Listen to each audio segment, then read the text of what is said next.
Hello, everybody. It is Jen. This is one of my favorite core exercises. So I am using stall bars. You need something that you can hold onto and pull against. You can totally use a pole if you've got one, or a beam at home, anything that you can place your hands on and pull. So I'm going to lie down. I'm going to place my hands on the second rung. From there, I'm going to lightly pull my hands towards my feet. As I do that, I want to make sure my elbows are pointing up towards the ceiling. So I'm pulling, my elbows are up towards the ceiling. That's going to create this reciprocal action in my ribs. It's going to settle my ribs towards the ground, anchoring them. That's all this is doing. I'm using my hands to anchor my rib cage. So I've got this pulling action. My elbows are towards the ceiling. My feet are going to float up off the ground.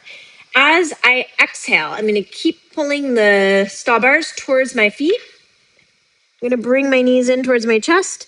And then as I inhale, I'm going to roll down. Exhale, pulls. Inhale, rolls down.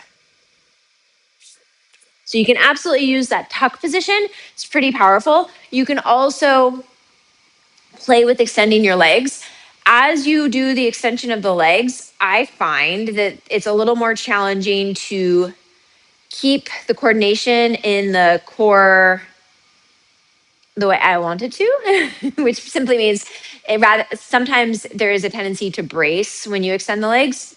And the goal is to keep that area not braced, actually. So what I mean by that is, take off my sweatshirt, see if I can show you. It is cold in my basement this morning, which means the ground is chilly. All right, so I am here. I don't know if you can see. Okay, well, I'm gonna angle me this way. I'm only gonna use one hand. We'll see how this goes. I'll use right here. Okay, so if I extend my legs up and I lower down, my belly is still reaching towards my spine rather than pushing out, right?